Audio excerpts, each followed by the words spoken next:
Bonus! Crew, what the hell is going on? Oh, look out! Piper, now! Here are these words. Hear the rhyme. Crew, Piper, Page, look! Hear now the words of the witches. Keep it going, Phoebe. Hear now the words of the witches. The words of the witches. The words of the witches. Crew, Piper, Page, Hear now the words of the keep it witches. going, Phoebe. Keep it going. Hear now the words of the Keep chanting. Words of the witches. Hear now the words. The words of the finish the story. Crew, Piper, Page, look! Keep chanting. Hear now the words of the witches. Keep chanting. What ass backward spell did you guys cast? This is Kevin, and welcome to Words of the Witches. Hear now the words of the witches. Piper, Page, look! The words of the witches. The words of the witches. The words of the witches. Hear now the words of the witches. Keep chanting. Hear now the words of the witches. All right, so welcome back to Words of the Witches, where we're doing part 3 of the 3-part saga on charmed morality. And today we're talking about neutral parties. Oh. And again, for the third and final time, is Ethan. Well, maybe not final, but for this part, Ethan is here. Hola, hello. Yeah. So, any initial thoughts about neutrality in the universe? I think that I feel like neutrality has a lot to do with beings that are outside of the battle of good and evil, in the sense that they are necessary. Things that maybe we like or that we don't like, but things that are necessary factors of life and existence. Yeah.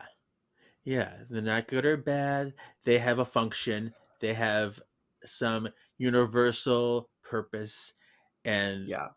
and things that they have to abide by in order to keep the grand design. It all comes down to the grand design. Yeah.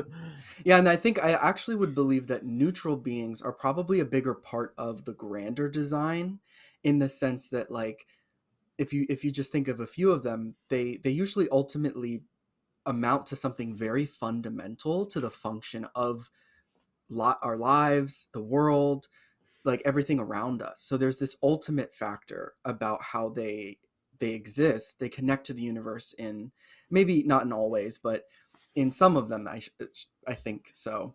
Yeah.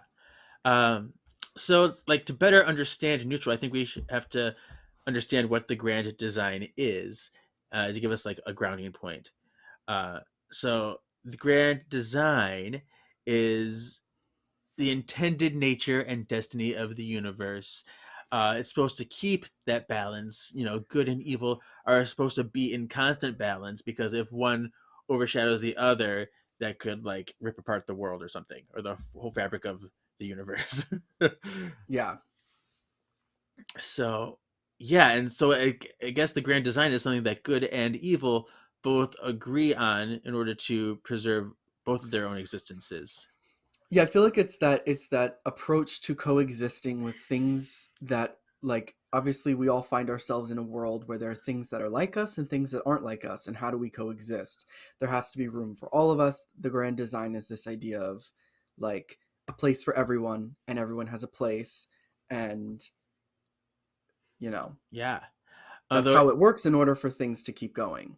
Exactly. Although it's funny how they always want to tip the scales so that they're on top. Good and evil both want to be like the one on top of the grand design or the world, even though they know they have to be in balance. It's very funny. It's goofy to me. Yeah. Well, I think that because, like, we've already talked about good and evil, and I think good and evil is a subset of the greater whole. It's part of the grand design, but it's not the end all be all of everything. And Right. I think that, like, the beings of good and beings of evil, I think, do have a level of this immature, like, this lack of evolution, in the sense that they feel this need to battle for dominance. They're in this kind of tussle for power and dominance. And especially when you go to the top of the hierarchies on both sides of good and evil, there is a lot of power. and that pursuit of power and control. So I think that's ultimately rooted in a very immature, unevolved kind of battle, but it's necessary in order to keep, everybody in their place, and in, a way that we can all coexist and be who we are. Mm-hmm. Exactly. Let's see. But it's interesting. So while most people in this category do have their universal functions, there are some that are free to pursue their own agendas, their own desires, which is interesting too. So it's also clouding the neutrality a little bit. Um, Yeah, I think I know who you're talking about, yeah, but we'll get there. yeah. So yeah. And it is said that there will be a final battle between good and evil. That's what the Valkyries are always preparing for. They want to fight on the side of good, even though they too kind of have their own agendas. But I think they're more Yeah. on the good side because they know that they'll be fighting on the good side of it in the end. Uh, yeah, but yeah, let's see what I got. Oh, and we do see in the season 6 finale. We talked about Gideon a lot, but we see the dangers of when things get out of balance. When we see a world that's too good or a world that's too evil, and Mm-hmm. how things are just so not right in the world. Like things are really Stepford wives and a horrible place to Yeah. live. Well, yeah, and it shows the necessary measure in which everything needs to be in order to have, like, anything in excess is, I guess, what some would consider a sin. Like to have too much love or too much acceptance or too much hate or too much of anything becomes all consuming. And I think that that's innately problematic. You can't have room for everything, has to be able to coexist, and opposites define each other. So good defines bad just as much as the other way around. And like when you see, like, people getting killed on the street, and like, was that the episode you're talking about where like the whole world goes into this like enormous, like everything is like super perfect and everything's good, and if you do like the smallest infraction you get killed? Yeah, well, it's like you're on your cell phone in the hospital, you get your hand chopped off, Yes, that's, yeah, things yeah, like yeah. that. Yeah, Right. And it's like that's kind of showing that, like, it's good to try and enforce order and rules and control, and like to establish order in the world, but also there's excess, like it shows the importance of balance, and the fact that we need both in measure to keep right. everything in check. And you think about like the evil world, which the evil page is like, I said gesundheit and they wanted to rip my tongue out or whatever, cut my tongue out. I was like, oh, sorry. Crazy. Uh, so, what would you say is the top of the neutral hierarchy? I think, um I would say that the ultimate top of the hierarchy, I think, in some ways, I think that the neutral area, the Kind of work ether, where all together. the Yeah. they kind of just kind of float in their own. Yeah. Yes. They're in their own Yeah. space, kind of swirling about. Yeah, I get that. I can see Right. that. To some degree, but I think there is some rationale to a hierarchy. Hmm. I think that the Angel of Destiny, I think, would constitute the top, because, and my reasoning for that is, you're so much better with episode names, but like pretty much I've actually seen people joke that this was like Piper's "Can I talk to the manager?" like Karen moment, where she calls the elders, she calls the avatars, she's Via like, con Leos. who is Yeah. yes, and that's, I should remember that name because that's literally my favorite episode in the entire series. Wow. Um, It's so good. it's so good, it's so good. Like there's such drama, and the way they did it was really beautiful. But the thing is that when she calls the Angel of Destiny, it's like what she finds is that when you look at the elders and you look at you look at the heads of all these great power structures, and you find that they're all taking orders from something higher than all of them. It's like she lands on the Angel of Destiny as that ultimate person to go to. So I would say Angel of Destiny, but I feel like there could be other answers. I just, that's what I Okay. think. I mean, I the Angel of Destiny, I think, is probably like the hardest working, probably the most proactive in keeping that grand design. And we do know there's multiple Angels of Destiny. She's not the only one. That's So true. another angelic being. But I think there might be someone even above them. I would love to hear. Think of the gods and goddesses. Okay. I think. Well, I Like mean, yeah, like you mean like Zeus and yeah, and even though I think more, I think more of like Shakti and Shiva, because we do know like okay. we they told us that the elders created the gods, and that's, I mean, they're humans that were endowed with godlike powers. Although, where did these powers come from to begin with? I feel like they had to exist somewhere. So I feel like the gods are more about like an energy, a universal They're like, energy. yeah, they're like innate raw power, almost like Yes, they're this form of power that is bestowed within the body of some mortal. exactly. So Kind of like the hollow or yeah, something. exactly. Some Yeah, kind of. in a way, yeah. I get that. So But would you say that they are neutral beings? there are various gods, and yeah, in lore and stuff, they do have their own agendas, and they do maybe not have the best repertoire of action, but I think because they are like that true divine, and because they are energies of nature, well, whether that be a horrific action or a benevolent action, I think that's just showing the duality of nature itself, and that Yeah. yeah, And I think like so because I think the two things I keep bouncing back between in my head is I'm thinking of the Titans and then I'm thinking of Shakti Shiva. yes, So I totally see that with Shakti Shiva because it's like the it was creation rooted. Yes, it was about all creation, and if and then they destroying. culminate in mating, then they destroy the whole universe, and there's this ultimate power to them. Hmm. Um, so I think maybe that is, I think those type. But when it comes to like the Titans, I feel like that's the Titans are, I think, the story where you see how the humanity of the people that are bestowed with that godly power is their undoing, and they kind of Hmm. become these like cyclical creatures where like their greed and their humanistic tendencies cause them to abuse their power, Exactly. and they're not actually productive beings. Right. In like they resort to caving to all of their human urges. Yeah. So I feel like once that power blends with the humanity is when that's when the muddiness happens. I don't know if the gods in that state would count so much as neutral or being as all. Well, I mean, they're definitely all powerful with those powers, but I feel like the true neutrality is in the powers itself, or the energies itself. Yeah, yeah.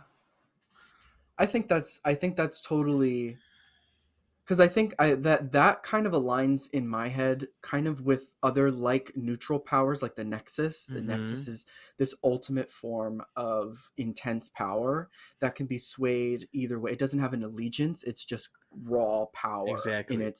it's not even, it's almost like it's not even neutral. It is just raw, unrefined, just power in its Mm, most purest sense. exactly. And so I think the elders must have found a way to like bottle this energy. They kept it in the little Grecian urn, which was also, fun fact, that urn was also in the warehouse in which Prue is it In anyway, that the In Stadlers had. Buckland? Not Yeah. No, but in the warehouse at the estate the stage. sale where Yeah. yeah, with the crystal sword and everything. Hmm. Yeah. So that Grecian urn is in there. It's just kind of funny. Uh, but Wow. yeah. Wait, isn't the do you know which proves it anyway? No, that was the same. Okay. Never mind. I was thinking of something else. Okay. Okay. uh, So you're thinking the top would be these godly energies, anything right. that had that ultimate god status. Although I wonder why it makes me. knowing what we know said about the elders and how shady they can be, I wonder why they captured that those energies to bestow. You Well, know. so I think that's interesting because we have a few examples of that. We have the Nexus, which was captured. In a sense, it Hmm. was contained under the house because it's a Right. spiritual, equidistant to the the elements and everything, and it's a battleground for good and evil. Um, and then you have the Hollow, which is isn't that just a form of raw like Right. It just eats power, and it all just magic. consumes more power. Hmm. So it's just raw power that just consumes everything and all power. um and then you have like the essence of a god energy, which is power that gets bestowed into a person or whatever. So I think there's a like sense that things of great power, meaning like something of enormous intensity, of something of that power, is something that all of us, I think lesser forms like the elders and all of these other things, fear. So we can't destroy it because it's too powerful, it's higher than us, but we can contain it Hmm. and just monitor, like we can control it by containing it. So I think that's probably the reason, Yeah. that this is like the effort to contain these great powers so that they can be managed. Yeah. I like that. All right. So then after those energies, that's where I would put the Angels of Destiny, and they're the protectors and the overseers of all destinies, and the universal truths and what should occur to keep that balance. What are the necessary parts of life and parts of people's growth and coming into their own. So yeah. Yeah, I feel like destiny is such a like broad word. Like if you're the angel, like being the angel of death, the angel of fear, it's like there's something that you are a part. It's a factor of everything else. Yeah. But to be the angel of destiny, it's like it is the course of life and time of all space and everyone's life. It's like it's just this blanket term for I'm the overseer of all. Like Yeah. that's what it pretty much is to me. Yeah. And they regulate both the destinies of good and evil beings. They keep it all in check, and they have no allegiance except to the universe. So Right. They have such an aerial view of the whole picture that they don't get bogged down in the trivial pursuits of the fight between good and evil. mhm. They just want to maintain peace and stability and order in terms of the balance. Mhm. And I feel like Angel of Destiny, Angel of Death, even they are kind of they're separated from the humanity, and so they are a little more stoic, and they may not understand things at times because they just see the function. Uh, I think of like very Dr. Manhattan. He desperately wants to understand humans more, but he just can't fathom it. Um, Yeah. but I see in the show that they do soften a bit. Quite, almost in every instance, we've seen both Angels of Destiny kind of want to err on the Yeah, side of they the do have charmed like a ones. yeah, like they almost like they're rooting for them Yeah, in they have a in an compassion. yeah, yeah.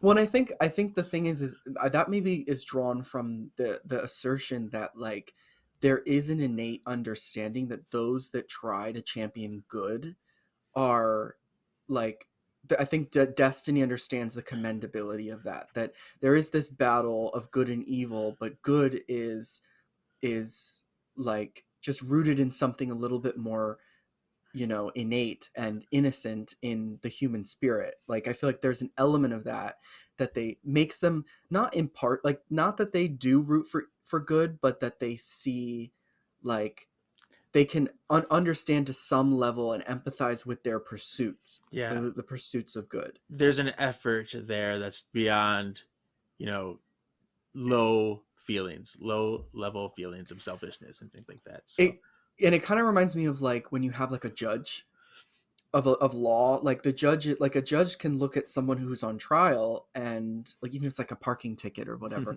they can empathize with like, well, oh, maybe you don't have the money to pay. Like they can look at the situation and exercise empathy, but they also understand that they're there to enforce the balance, the greater picture, like to enforce the law and to do, you know, what the intention of the law is. So it's like they're rooted in that like overall greater good and the bigger picture, but they can exercise moments of understanding and compassion. Mm-hmm. Yeah. So let's see. But we do know that Angel of Destiny, they're ranked above elders, above avatars, above the Angel of Death, above. So they're really, I think they're near the tippy top, like you suggested. So um, what's after them? I would probably put. See, this is where I get a little. I, I want to. I think I want to say the avatars next. I do too. I feel Yeah. like I do. Because the thing is if you look at the other functions of what you would consider like neutral beings, like death Mm-hmm. is a neutral being, and other elements of that, I feel like they are um they're kind of coexisting as parts of the whole, whereas they don't necessarily like they have a function. Like the Angel of Death has a job and he's doing something that's part of the grand design, whereas like I don't know. Yes. So yeah, avatars. They seem to have like an endless array of powers too. Like they can change the fabric of space and time and change reality to whatever they want. They have like, as long as they have that collective power and they grow together, they can do a lot. And I feel like with the avatars there was I feel like an intentional mystery that they presented them with. Like we weren't supposed to really know like a lot about like they were supposed their the fear I think was out of the ambiguousness. Like we didn't really know where they came from and like what they wanted and like what are they doing. Like there was that element, and um I feel like that's what makes them. It's like you don't know where they get this power, and like they're it's kind of like with the Nexus and other things, like they have this enormous power, and the fear on both sides of good and evil is what are they going to do with it, Mm-hmm. because And they don't necessarily subscribe to a good or evil exactly, thing. yeah, they seem to want to recruit people that they see as worthy, as very powerful. You know, they go after the more powerful individuals and try to consume their power into the collective and make this world. They it's what's interesting about them is they are actually fighting the grand design. They want to create a new grand design and shape their own world outside of good Yes. and evil. Yes. And now, especially when the end of like the whole Avatar saga in the show, it's like there's an establishment where they go, like, pretty much the universe isn't ready. Like, the world is not ready for this change to take place. We haven't gotten to a place we can evolve out of the petty battles between, you know, ostracizing others and othering people, like you said. Yeah, So it's like, an even playing field. yeah. And I feel like it's interesting because like you look at people like the Angels of Destiny, and they're more of functioning utilities of the grand design. But then you have things like the avatars, which are just after sheer power and to kind of get out of the grand design. So I feel like you have neutral beings that are neutral because they are functions of the grand design, and then there's other just beings of power, like you were saying, the Titans, or gods, Yeah, beings of power that aren't necessarily functional to the balance of the universe, but they are immensely powerful. yeah. And what I love about the avatars, because there's always this debate in the show about, you know, who's worse, the avatars or the elders. Uh, Obviously, I think the elders are much worse because the avatars were never really shy about who they were. They stated their purpose, what they wanted to achieve, and they were point blank about what they're after. I mean, obviously, they kind of like made hid in the shadows a little bit before they revealed themselves, but they didn't, you know, hide their true intentions at all. They were being really completely honest with people.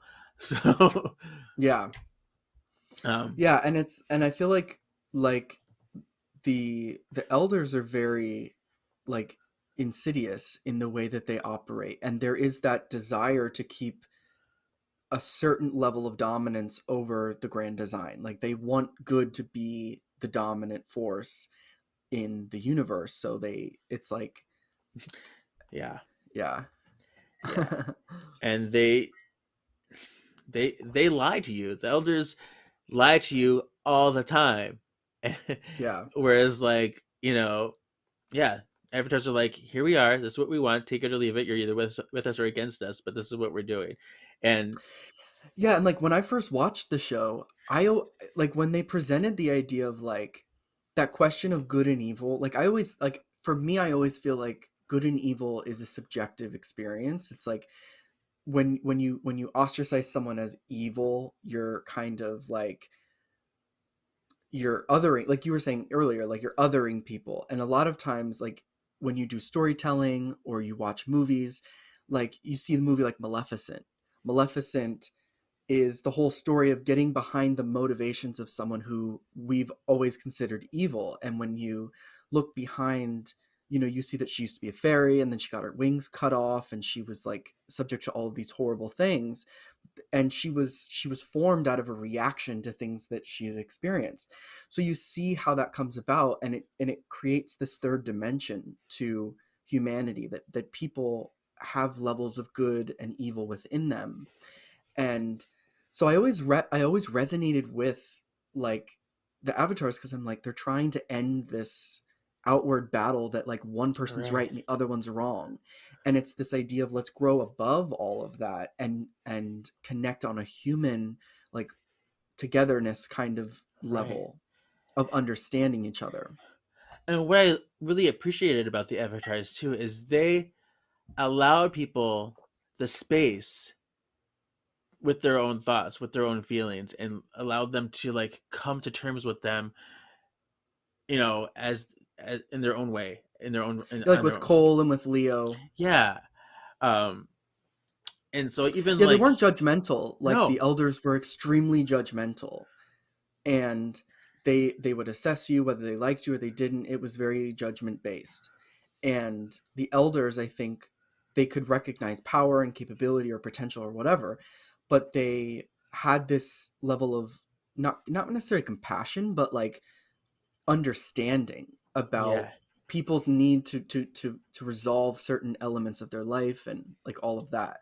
yeah, and they want to propagate understanding. They want people to look into themselves, look into the world, and obviously they want people to come to their realizations. But they kind of help you and guide you to their side, while giving you the freedom to explore yourself and explore what that means to you, which I think is very cool. Yeah, I feel like they understood that in order, and this is I think a common theme throughout the whole time with the avatars, is that they understood that for people to understand something truly and innately, they have to discover it for themselves. You can't force anyone to believe or think a certain thing if it doesn't come from within them.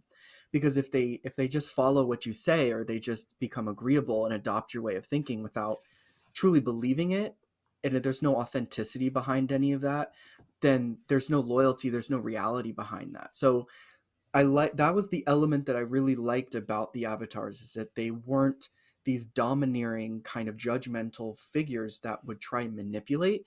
They had an openness about them and a constructive approach to growth Yeah, and evolution, which I thought was interesting.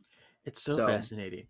And while we know they were inevitably flawed because they failed to see all of what humanity actually is, they kind of they I think there's still something admirable about them in that sense. yeah, like I think ultimately the show tries to make the point that there's a bit of a blind spot in their view of what's possible. And ultimately they realize that whether it's ever possible or not, they ultimately reach the point that they go, well, at least the world and the universe is not ready for this yet. But I think many of us could argue whether or not that's ever possible, if there's a Sure. perpetual need for the if there's a function of existence where we need to see things in that sort of way. And I think that's the purpose of them, is they open up that question of the legitimacy of the whole dynamic of good and evil, and whether it's Right. fundamental or if there's an alternative. Sure. And yeah, I think what it comes down to is we do need to feel, we do need to have that grief. We need to have those extreme emotions where that doesn't actually fit into their idea of society, their world that they are looking for.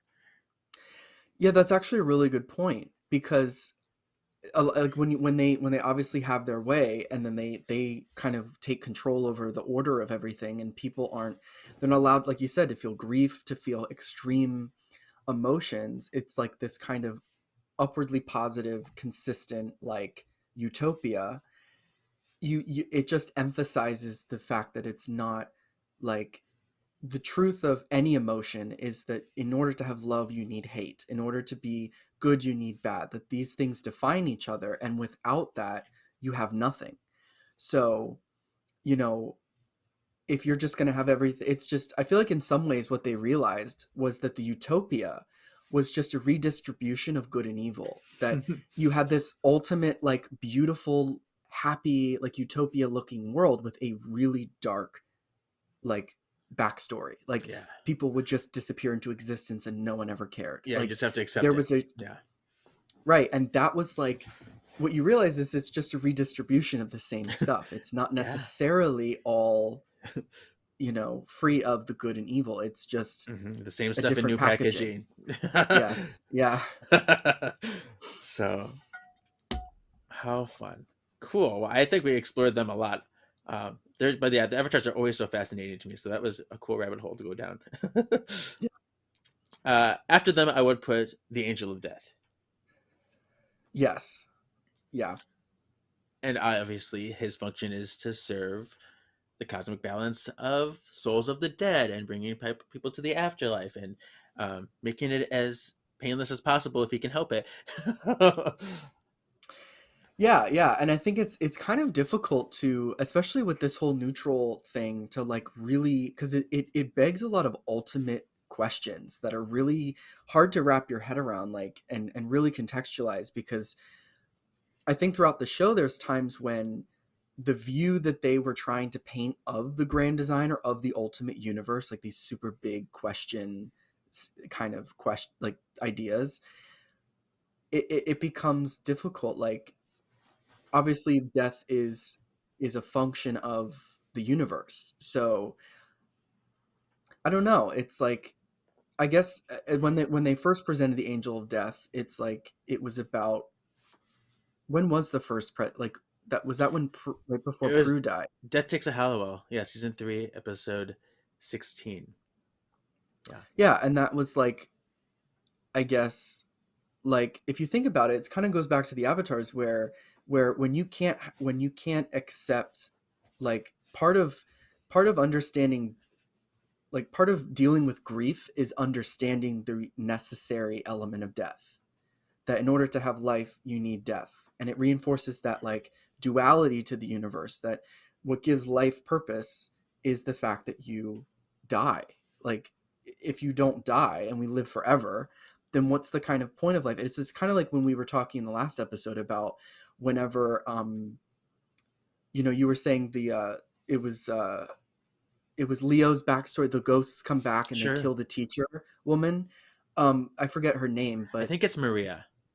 Maria, or yeah, that teacher woman, Yeah. and she got killed because the soldiers ghosts from Leo's past came back to kind of get revenge. And when they kill her, you think, well, if they would have made her a white lighter, then really what is the impact of death? Because then would Leo be grieving the same way? Would he be feeling such a sense of loss? Yeah. It really highlights the necessity of death and the fact that it gives value to life, and that's Love. fundamental Mhm. to grief, is fundamental to giving life meaning. Yeah, love and loss are what bring meaning to humanity. It's the whole function of who we are and what because I'm such an emotional person. I really thrive on emotions, and I think they're so important, and that having them exist in life, it's a source of power in its own way. Yeah. Well, I think, and that's the thing is that I think under the guise of strong emotion, great good and great evil exists. So like the greatest good and greatest evil to ever happen on Earth it was done through an extreme emotion. Like, and that's the thing is I always thought of like the avatars were a bit of that. Like, it's like this question of logic meets emotion. Like the true reality of the world is that we're all animalistic creatures and we feel things, we have emotions, and the avatars were this kind of logical based thing. If you think of it rationally, do we really need this back and forth? Can we just like make it simple and then when people go away? Like it was very logic based. And when you break it down, logic is a response to fear. We try to sort through our lives and base everything in logic when we are uncertain of the future and we want some sort of base in resolving our fear. But I just feel like when you look at the avatars, like they are this logical group of people, and ultimately when you go down that path, then you abandon emotion, which is so fundamental to being human.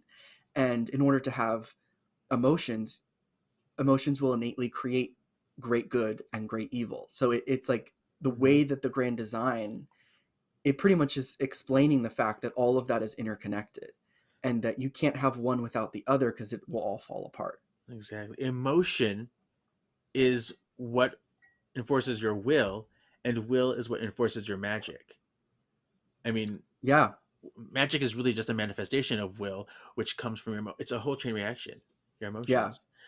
Right. Again, and how everything is tied together, and the fact that it's like that's the thing is like I think one of the other flaws, I think it's interesting how I'm tying everything back to the flaws of the avatars.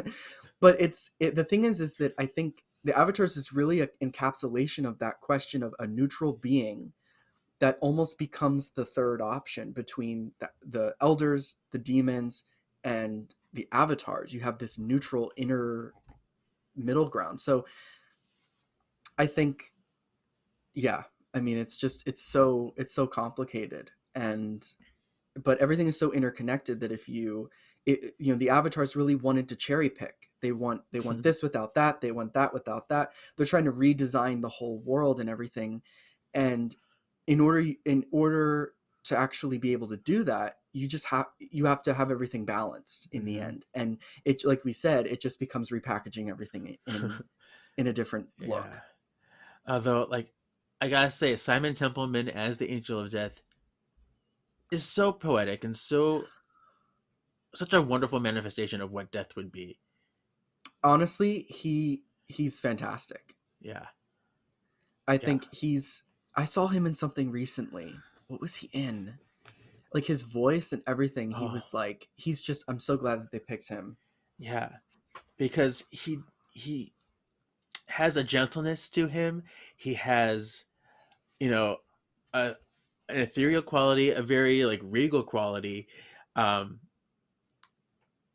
and there is a scariness, obviously. There's scariness, but also a comfort level too, which I think embodies all of the emotions that come with death. Oh my god, yes.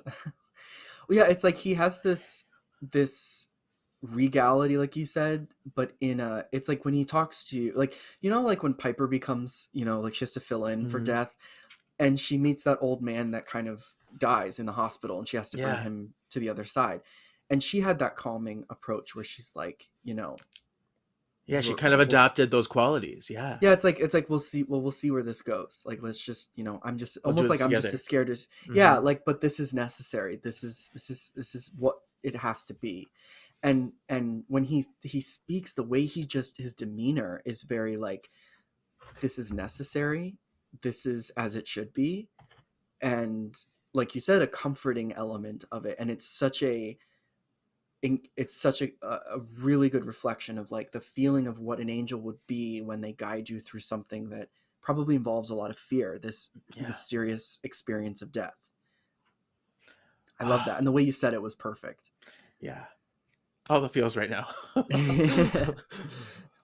um, And also what I will say is that I don't know his name, but the actor that plays the angel of um fear, Demon of Fear?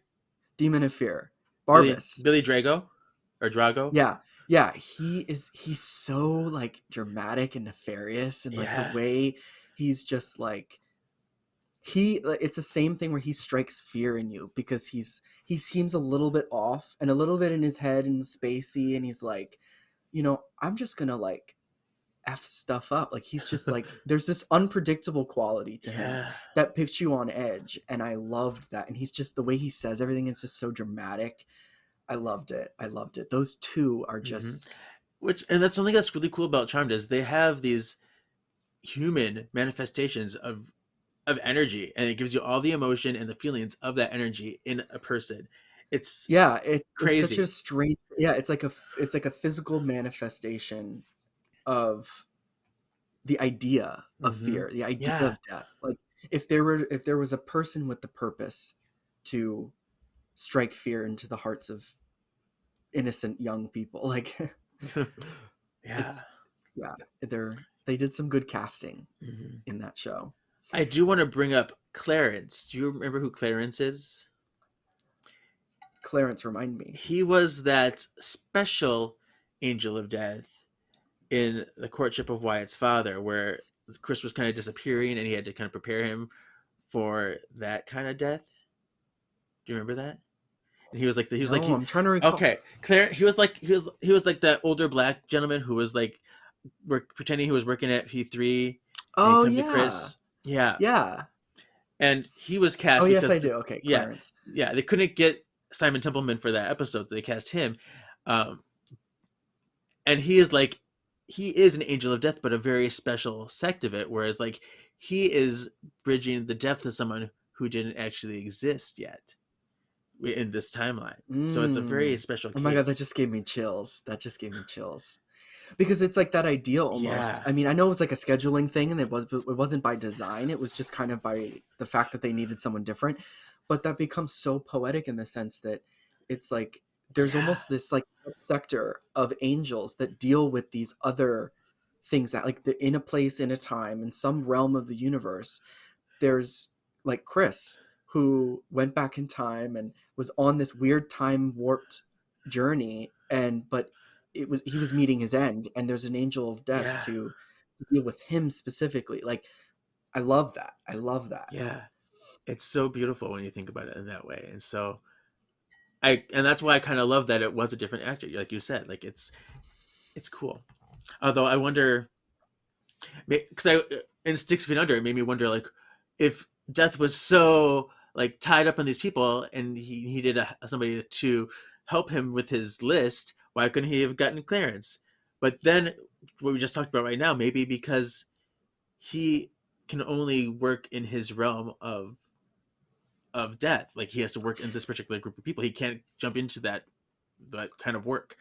Yeah, like my thought almost is as if like that was a specific being that was meant to deal with these cases that are so alternative. Like normally in what we think, like it's very like this like weird way of thinking, but in Chris's case, he is out of his time.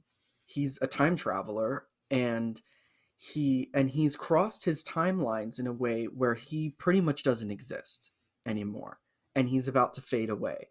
So that's a very specific type of death, where it makes sense to have a unique type of being that is a manifestation of the death in that way.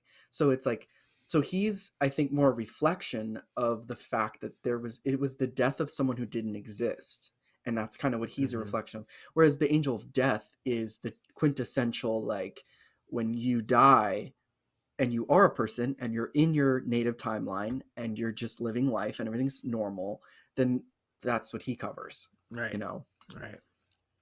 Oh, cool. All right. So the hierarchy, though, is it would go. So we were at the angel of death. Right. And and because we are in the neutral, where we talked about how there's kind of fluidity in here. Sometimes these people may be like side by side, or it's hard to kind of really pinpoint the hierarchy. But yeah. Now let me ask you. I know that in the we didn't characterize Barbas in the evil episode. So do we Right. consider him an outer, because he's just the demon of fear? He's not like, I guess would you consider the demon of fear the equivalent to like the angel of death? It's interesting because, he is a demon and he is going around like doing evil things and killing people. So in that sense, I think he is evil. But thematically, the fear always comes back, and fear itself is not a bad thing. It would be more of a neutral thing. Right. And I think that's the thing that I always question, because when they present, like, there's a similarity in how, like, I know there's times when Leo, like, they'll appeal to Leo and be like, like when Prue or when Piper wanted to get rid of the angel of death, and he's like, that's not possible. Yeah. And the same thing with the angel of, or the demon of fear. I mean, you can banish Barbas and get rid of him, but you can't erase a manifestation of fear. He represents fear, so you can't totally eradicate that. So it's like, I don't know, I feel like there's a bit of like, he was treated almost like the angel of death, or angel of destiny, as this, like, he represents something that is innate to nature, and it's to often villainized fear. but in actuality it's not. So Right. So is that true in Barbas? Is he villainized because fear is rooted in, intimidation, in evil, in whatever, we consider fear to be a bad thing, but is it really just neutral in its innate nature because it's a function of the grand design? And yeah, because they always see him as this bad, and it makes you think, because the way he evolved in the show, he started off as this very villainous, very scary, and something that came back so rarely, like every 1300 years, I think they said. So Yeah. to like appearing all the time, and his characterizations got lighter, a bit goofier. Yeah. Which maybe like he was just like, once he was initially like banished, it was like he was just always trying to get his way back in. And so they just had to deal with him in various ways throughout the rest of the years when he would get set free. So that's really, like, I'm not sure. I don't know if it's tricky at that one. I don't know if, especially for Barbas, I think that's one of those cases where maybe he was one of the examples of, as they were meant to, like, the writers, as they were figuring out this, like, Barbas, I think it's the first time where they bring up a being of, like, an entity of something very fundamental to the universe. Sure. Like angel of death, angel of destiny, but the demon of fear, he represents something general, something ultimate. But they treated him like a demon, and he hunted the charmed ones. And so maybe it takes on qualities of what are projected onto him. So while what society thinks of him at the time is what he is. So while he's like more the witches feel, yes, like the witches fear demons. Yeah. So he was a manifestation of a demon. Yeah. And I love that. Yeah. So if people were thinking about him more positively, or more in a less villainized sense, he would probably take on a whole new form. Think of like the demon of hope.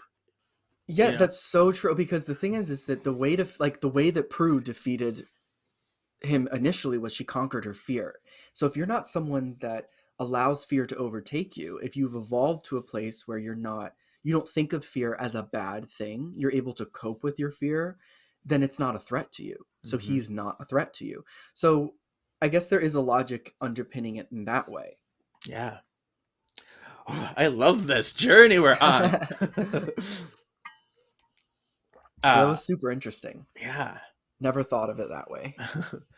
So I think it's very fitting that the next on my list is the Tribunal, because they appeared with Barbas. So a combination of good and evil in a council form. Right. And so they are a neutral party. They were 2 elders and 2 demons. Floaty heads. Almost like the Wizard of Oz. Very much. Like just a ethereal floating head. Yes. And yeah, they're supposed to be like the judge and jury of the magical community. And I don't really like them either. But Yeah, I think that there was a level of like, especially with the course of that episode, there was a level of unfairness to the Mm-hmm. whole process that was innate to the storytelling of that episode. Like, it was just like how it was like they were like defending themselves in a court type setting, and there was all this injustice in the way that things were playing out, and that Barbas was winning. So it was Yeah. like, yeah, Like the fact that they would put an innocent man to death who had nothing to, Daryl, um, just to protect magical exposure, and like they make fake evidence, and it's like, this is not right. Like, how is this neutral? yeah. I mean, I think that that reinforces our point in the last episode that the charm, like, or at least my point, my feeling that the charmed ones were the ultimate good in the sense that they were a product of measure. They weren't extreme. The council is a setup of two extremes of one way, two extremes of the other, and instead of leveling each other out, they kind of multiplied Chaos. each other. Yeah, Yeah. it created a an adverse effect where it created this warped sense of reality and a platform where Barbas had a place to like manipulate the situation and to get his way. So yeah, I feel like they're not really like they're supposed to be neutral, but I think that because they're made up of fundamentally evil and good, they're biased parties and they Mm-hmm. don't necessarily always counter each other out. But I Yeah. do think as a whole, I would categorize it as neutral, but they're not like a very good form of it, Right. kind of. And not a good example. Like you're on the team, but you should be benched. Yeah. Yeah, they're not very impartial Right. because of the manipulation that setup can foster. It can Hmm. allow, you know. And don't forget, the tribunal is responsible for creating the cleaners, another neutral party. Yes. Which again, the charmed ones end up kind of having to tussle with because of the fact of like there are times where when they face the cleaners, there's a level of unfairness. And like there's like obviously with Wyatt and having to clean up all of his mistakes and keep magic under wraps, it's like they were going to take a child and make and just pop out of existence and shift the balance from good to evil because of the grand design. It's like that's a level of extreme that I feel like is too influential. It's tipping the scale, you know. Hmm. And you know, we go. There's much debate about the cleaners and their existence, and where were they with Prue and everything. And I talked about this a lot on my other podcast, Hanging with the Hollows, when I was doing that, was because I covered season 6 through 8, and they didn't come into season 6. But Mm-hmm. and I think we talked on there about like they want to leave it to you to try to clean up your own mess. They won't intervene for trivial matters or things that you are destined to find a way yourself to stop the exposure of magic. Um, but and I could have maybe bought that until you get to this episode where they just do a bunch of magic in the marketplace, and they come for that. Like that seems so trivial for them when they didn't come for like the all hell breaks loose news thing. So my let me digest that because that makes sense. I do get it that when it comes to, but I think that I think the justification for Prue and the fact that they weren't there is because the assumption is that Paige was always there. Hmm. Paige was always destined to become a charmed one and be part of it and be part of the trio. So like I guess what they're saying is that the ultimate destiny was all along. Prue was meant to die Right. and Paige was meant. So the cleaners didn't intervene because that was destiny taking place in a way that it was always supposed to happen. Sure. There was Part. no corrections to be made. Maybe. Um but then I do agree that like maybe because the cleaners knew that they were antagonizing them, they were like directly trying to send a message, right? Whenever they set it was when Paige sets fire to the flower stand or something. Yeah. Yeah. Things like Yeah, that. And it was like intentional. Or no. I did Piper blow? I forget how it. Well, got on fire. Piper wasn't in there. She was still But it like doing her own went thing. it turned it was like on fire or something. Yeah, Right? they did like a spell to make the flowers. Oh right. Oh yeah, I yeah. think I was Phoebe like, did a how did it get spell. on fire? Yeah. Yeah. So I think it was, and they were intentionally trying to call them. Right. So maybe that's why, because they're maybe just like the elders, they're always watching, and so they're kind of like, okay, we know you're gonna start trouble, so okay, we're gonna Mhm. like come. Maybe Yeah. like that's the only way. It's almost like with the angel of maybe not with the angel of destiny. They cast a spell to get a hold of her, but it was like the way to get a hold of the cleaners later was to like, we're not going Antagonize to them. stop. Yeah. To provoke them. Yeah. So there's a lot of gray areas with that. It doesn't necessarily, I don't think it ultimately makes complete sense. Right. The way that it, Right, because earlier they didn't exist. It's much like Magic School. Like, you came out of nowhere. yeah, Season 6 was a really weird season for like random stuff that it's showed up. shifting. Yeah. Well, it's like almost like, and that's the thing is like, and we mentioned this in the first episode where it was like, there are times when almost you can see that the writers were changing, that there was certain ideas that was carried through in certain times, and then there was a shift in writers, and it wasn't necessarily continuous, that it didn't pass over that they didn't pass the torch of certain ideologies and certain things that was kept consistent. It was like in certain seasons or certain times you do see a shift where things take a new identity on. Yeah. All right. Now let's talk about a Nexus.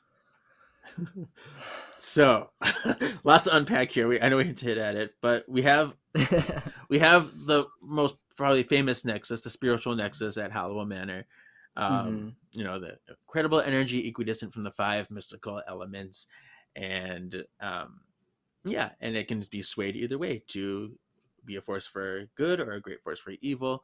But this one just so happens to have a demon inside of it too.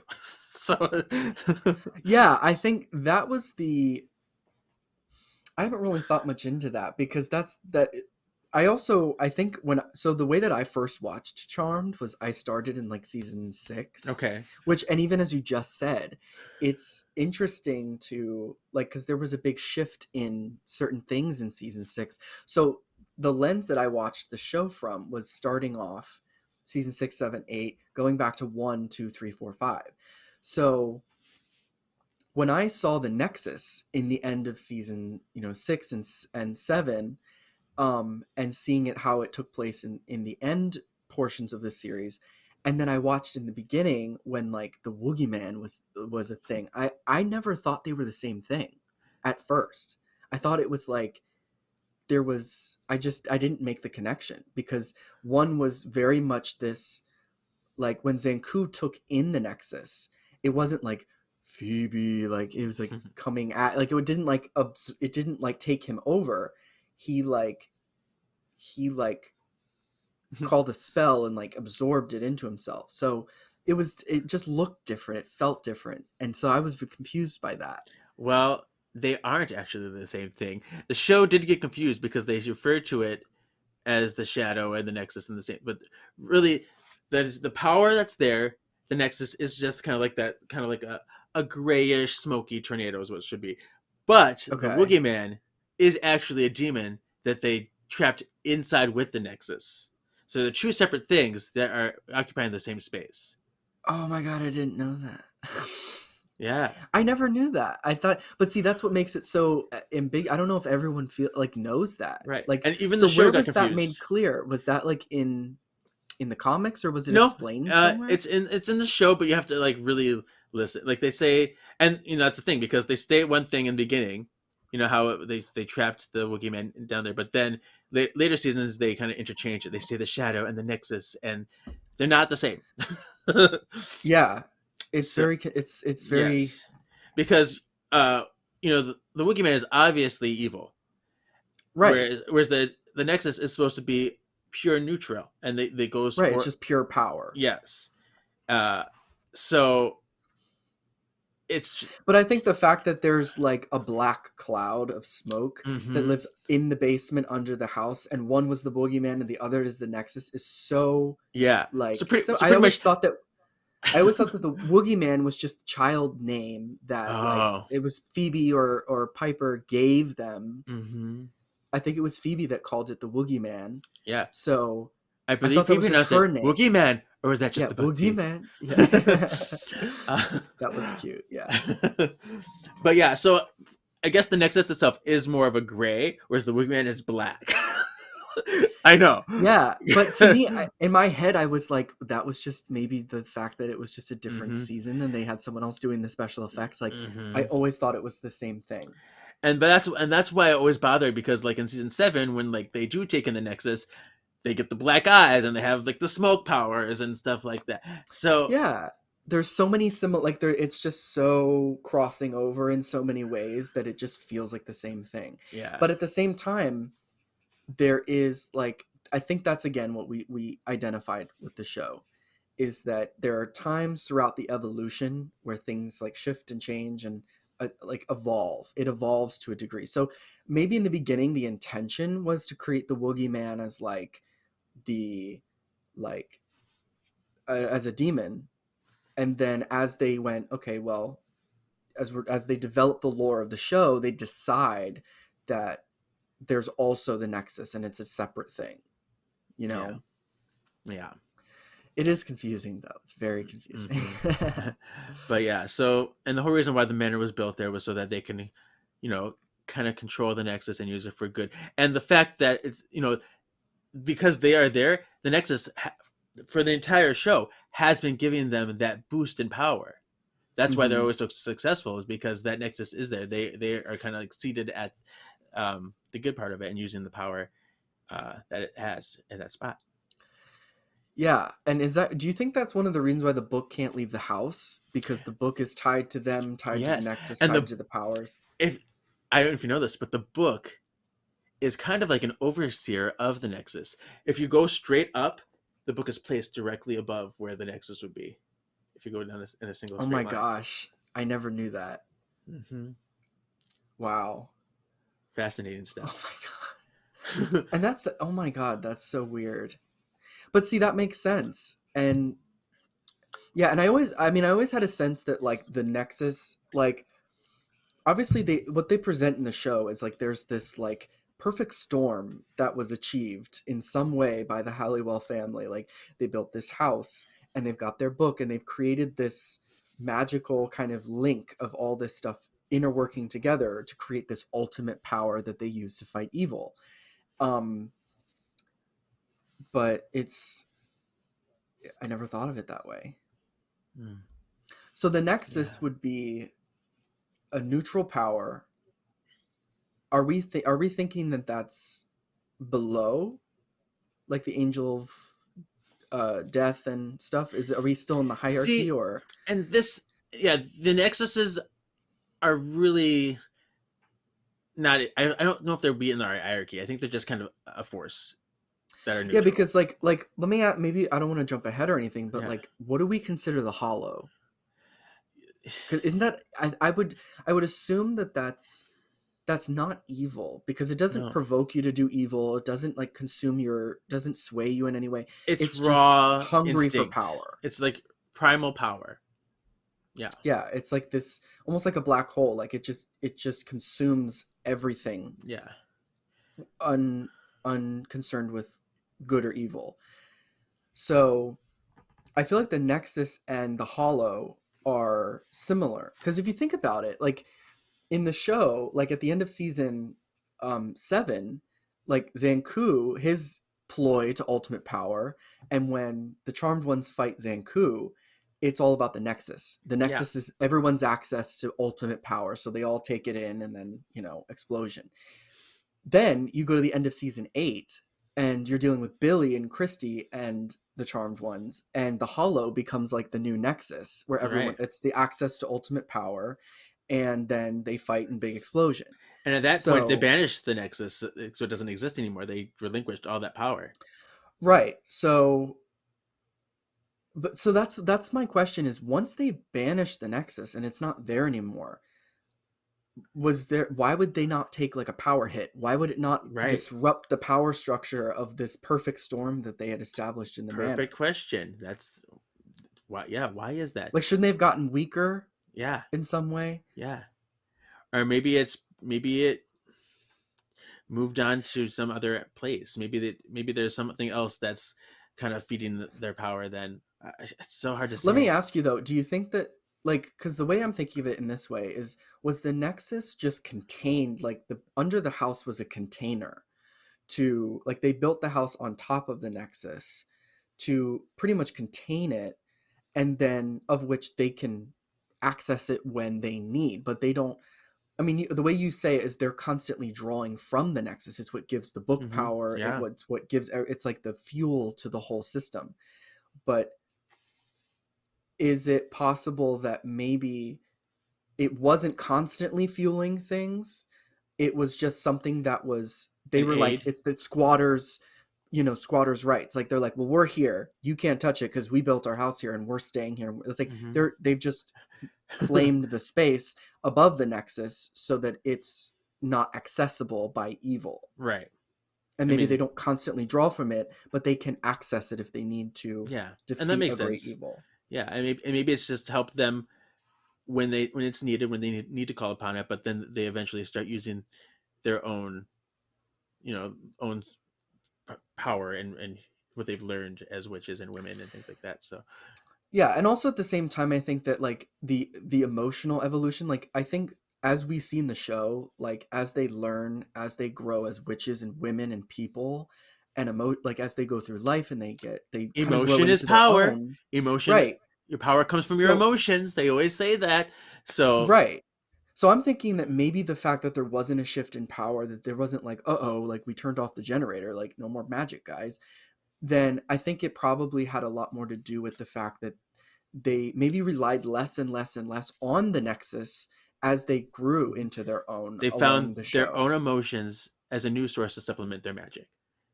Yeah, I think that makes more sense to Yeah, me. Just in yeah, a logic sense. I right. mean, we don't have anything to back that up, No, but I think it does right, make and it sense. makes sense to what they preach for the entire show. Yeah. So, ah. um, and there are other nexuses in the world. This is just one that we've seen. There are other nexuses in the world. I'm not going to get too much in the comic territory, but in the comics, there's called the Nexus of the All. Of the all? Yeah, the Nexus of the All, and this is a spiritual energy that runs through everything that exists in the world, beginning from the beginning of time, and it is like the concentration of all magic. Mm. And it's like the most powerful nexus that exists, and it's completely neutral, but it's a magical nexus of everything. Is it like have you ever heard of like in science they talk about like what is it, dark matter? It's Hmm. like that something that exists between everything else. Yeah. Like I don't know if that makes any sense, but that's like I don't even know what dark matter is, but it's like some sort of like they say that in like the fabric of the universe there is this mysterious like they call it I guess black matter, Mm. and it's what exists between atoms and all this stuff like in between. Um, I wonder if it's like something akin to that. It's this like it's part of the fabric of our existence that like is rooted in magic. Is Yeah. that like Yeah. I mean, that makes total sense. That it does. So, and to think, so that's why this is the all nexus of the all is like probably the most powerful force in the universe. It's probably trumps everything else we've talked about. yeah, because it's something that like it sounds of the way you're describing it that it's like part of the fabric of existence. It's Yeah. it's inner it's like part of the fiber of everything. Yeah. It's ingrained in everything. So yeah, that'd be pretty powerful. Yeah. So yeah, and so when we get to Maybe the that should comics, maybe we should push that to the top yeah, exactly. in our So hierarchy in our hierarchy, above the gods. yeah, yeah, definitely. So and it's gonna be fun because we're getting to it in the comics, but when we do, it's such a cool little concept that's introduced there. So things happen. Things get crazy. And that's what I love about the comics, is because it's a platform where they can introduce, like, not only can they probably at certain points like fill in holes and add more information to make things make a little bit more sense along the way, but they can introduce new things that help to just give you so many like, that's such a great idea. Mm-hmm. The all Nexus, the alternative forms of Nexus. I love that. Right. So the last thing I want to talk about in here is just like powers themselves. Like, do powers have a correlation to good or evil, or are they inherently neutral? Yeah, because like I would think that powers, it's based on who has them, the user, to affect that. Mhm. But then we also have associations. You know, a lot of times fire is associated with evil, but Mhm. it doesn't necessarily mean you're evil. Like, we've had good people who use evil, or good users who use fire as well. Yeah, I like, I know, like, when the episode where they go back to the 20s, Yeah, part of my um past. Pardon My Past, where they like Phoebe's firepower. But that was, so there's a few examples where, like, that was, I think, back when that was when Phoebe was evil, or her essence, her soul was evil. um and I know, like, whenever when Cole, like, whenever Phoebe's pregnant with the source, um and she gets all of those evil powers, isn't that, like, doesn't someone make a comment, like, doesn't Piper, someone make a comment where she goes, well, that's an evil power, Right. like, that's, or Paige might have said that or something, where she says that's an evil power. And that was I think that was in season 4 when she was pregnant, when she was using the source evil Right, like power. Paige, I think it's when Paige was, like, Yeah, suspicious, and yeah. she's like, this feels wrong, like, there's something off about this, and she was like, well, that's clearly, like, rooted in evil. So I Mm-hmm. think one thing I think, like, ultimately, is that I'll see in the show that they I think they do associate powers with, um like, in the case of a warlock, it gets a little bit different because they're stealing powers from other Right. beings, so they can possess a good power but not be good. But I think maybe it's more connected to where the power originates, like when you are born, or whenever you develop your magic. If you're a demon, you're going to develop fire and fireballs and energy balls or whatever, um, because of your nature. But it's very Yeah. confusing Right. because I in the show, there were, like, demonic powers, there were evil powers, so they did assign it in that way. But I think there was also an argument for, it's not what the power is, it's how you use it. Yeah, because you think about, here's Phoebe using this firepower, and this is shortly after she met Tyler, the fire starter, who she was all vouching for. Both of them were vouching for. Yeah. uh, So it's a bit like, I get, and Christy was a fire starter too. yes, yes, But she was swayed to evil. And I think the innate thing with a fire starter is they're like, it's a very powerful power to have. So evil seeks it out and wants to manipulate them for the forces of evil, but they aren't innately, like, even in the book it says they're coveted hmm people, and they're, I'm coveted. yeah, yeah. I'm coveted. Yeah. Like, what's that Um mean? um so yeah, it's like, I feel like in certain, it, I think if I were to take a guess, I feel like the premise of the show was that there was powers that were associated with good and evil. But ultimately, I don't think that that's true. Like, I think of other movies, which is, I guess, irrelevant, but I think of, like, movies like Halloween Town, where, like, Yeah, Aggie, like the grandma, is like, it's not, it's not who you are, it's what you do with it. It's like, it's not, some of the nicest people are the ugly, like, this idea of, it's your choices that you make in life, not, it's how you use your magic, it's not what powers you have. So I feel like it's very ambiguous. What do you think? for sure. I mean, like, you think about things like, energy balls as another example. That's often considered a demonic power. Yet we have seen witches use them. Uh, Like, when? think of Bianca, the whole Phoenix those are witches that could do energy balls. Although they could be argued that they're kind of a neutral party too, doing their own selfish gains. But even like the Montana family, they were shooting energy balls at each other. Oh, yes, So they were. so yeah, we have seen witches use energy balls. What if we categorize it in offensive versus defensive? Like, if an energy ball, fireball, a lot of these demonic powers are, the purpose of the power is strictly offensive. It's strictly to it's like firing a gun. It's meant to destroy. It's meant to damage. Yeah.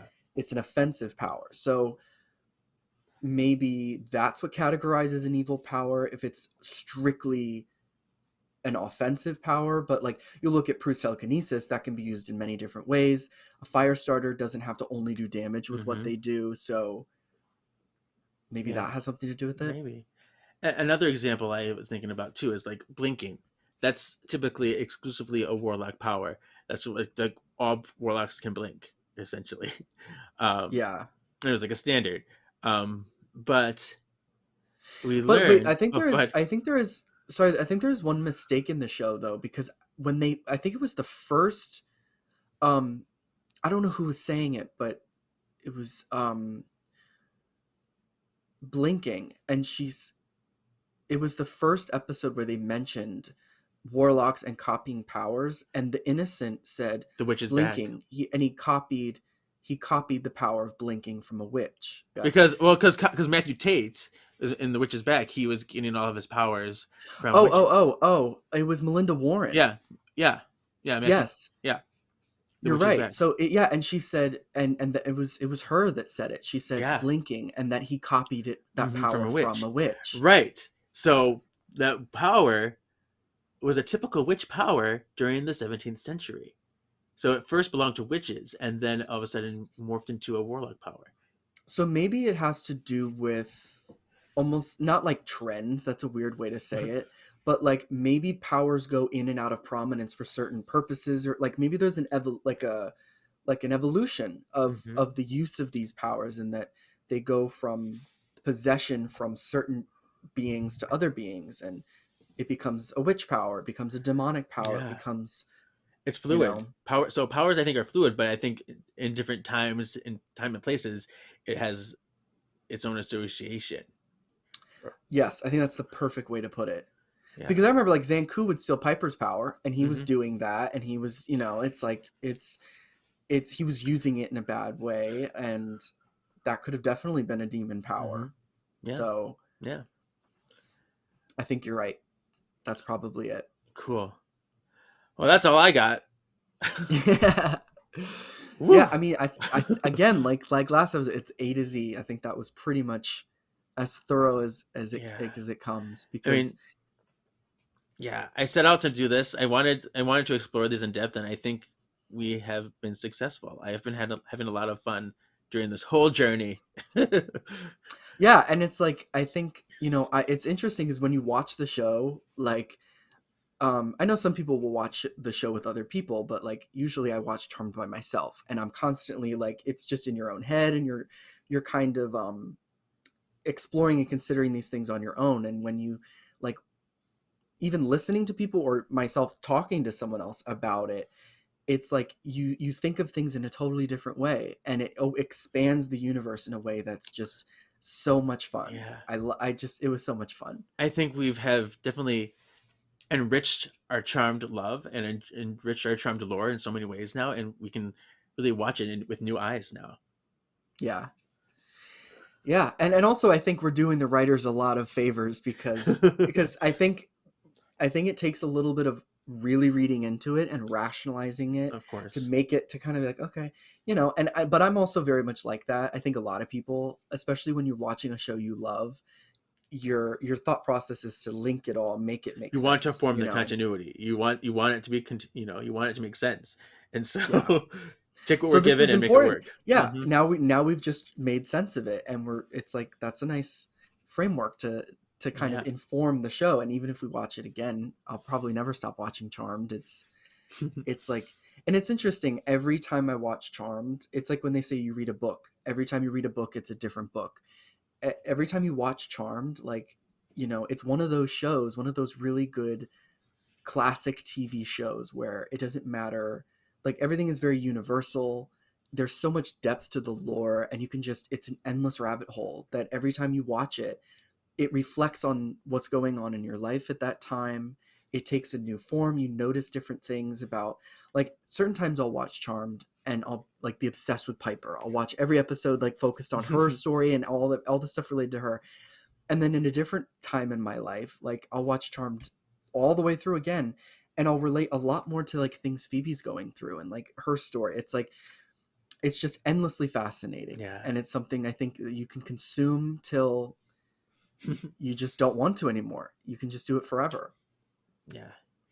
Beautiful. It's definitely a show that's lasting and has, definitely ways to interpret all the time and new ways to learn and relate and see. And it's beautiful. It's a magical show. Yeah. It's so fun. It's so creative. And like, that's the thing I love about Charmed is it's inspired me as an artist, my creativity, all of that stuff, just because of how fun the show is. Like, just the ideas are sometimes silly, sometimes just super serious and like packed with interesting lore. And there's just so much depth to consume that like you can just chew on it your whole life. Like it'll never end. So yeah. Well, we have reached the end. Thank you so much for exploring all of the ins and outs of this universe, and tell people one more time where they can find you. My Instagram is Ethan Hinkle Art. I have a Patreon that is called Hinkles, where I make the Book of Shadows. This was the first one that I made. It's behind me, and I'm currently working on another one, and it's going to be so awesome. I'm going to I have a whole like Instagram page that I'm building for when the book is finished, and it's so people will be able to see it when it's done. I also have an Etsy shop that's called Hinkle's Shop, and I sell patches. I sell all sorts of fun little stuff that I make. I'm a maker, and that's pretty much it. Great. Yeah, follow this podcast, Words of the Witches, everywhere. Words of Witches if you're on Twitter. That's a little bit different. Yeah, thank you for listening. I hope you all enjoyed this as much as we did, because I mean, I'm just so over the moon right now. Yeah, so we'll see you next for our continuing the comics. This is right between our volume 1 and volume 2 starting of the comics. So yeah, I hope you enjoyed this. We come back with Morality Bites Back, so I thought it was perfect, like interim. Perfect order to do it. Yeah, so we'll look for that soon, and we'll see you next time, Spellworders. Your destiny still awaits.